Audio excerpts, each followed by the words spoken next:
Now moving over to the Conference USA, Marshall, Southern Miss, and Old Dominion had been planning to join the Sun Belt, and it was originally thought they were going to join next year.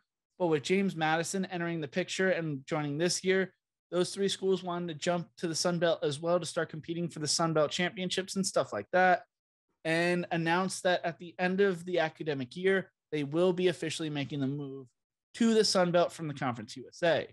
Now, the Conference USA is not super happy about this and kind of refused to offer a solution to when these schools decide, no, we're leaving this year.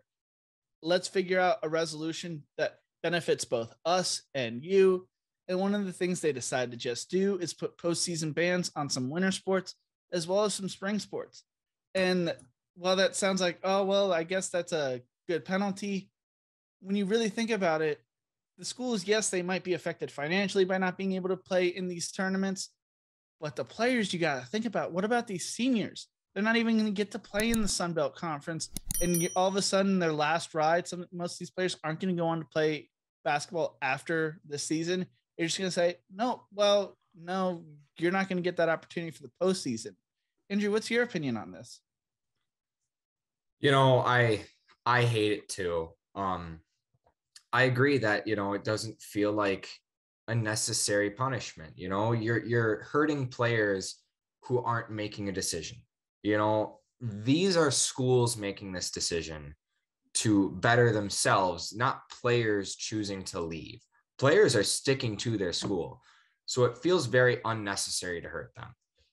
I also think just in general, for certain sports, it hurts the integrity of the playoffs of those sports, because I know we didn't fully talk about it. We're mostly talking about Conference USA, but the Colonial Athletic Association, they aren't allowing James Madison to participate in their basketball conference tournament this year.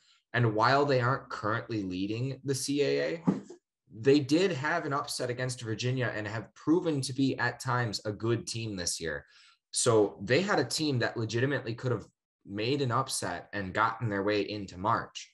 So for them to not even have that opportunity to try feels like it kind of stains what March is, or what March could be for the Colonial Athletic Association.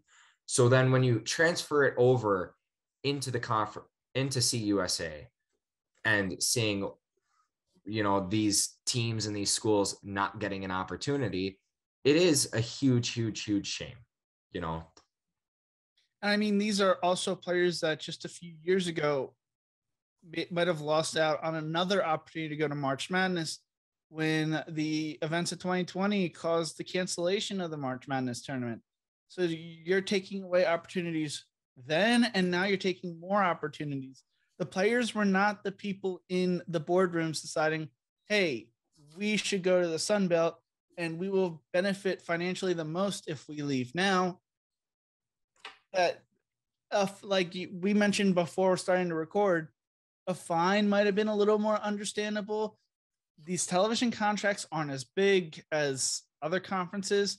And I mean, these schools had to make these decisions now or get left in the dust to change conference.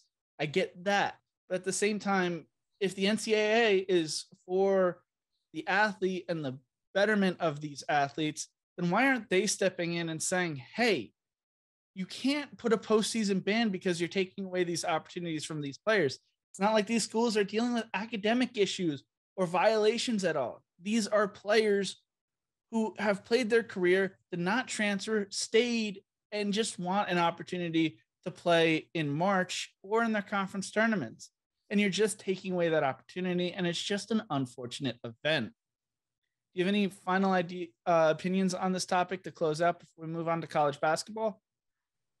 I just think it's something that conferences should think about a little bit harder.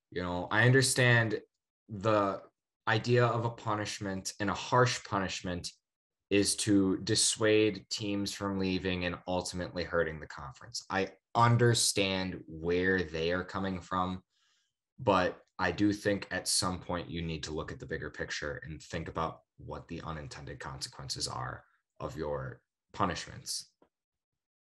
This just secures that we already knew this beforehand, But as much as the NCAA spews we're not about business or this and that, and the conferences spew we're here for the betterment of the athlete, it really shuts the door and says, no, we are a business first, college sports second, because you can't leave. You signed a contract.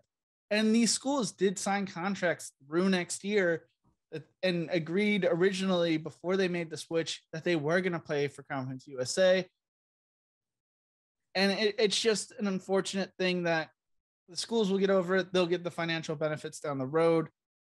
The athletes are the only ones who really lose out in all this situation.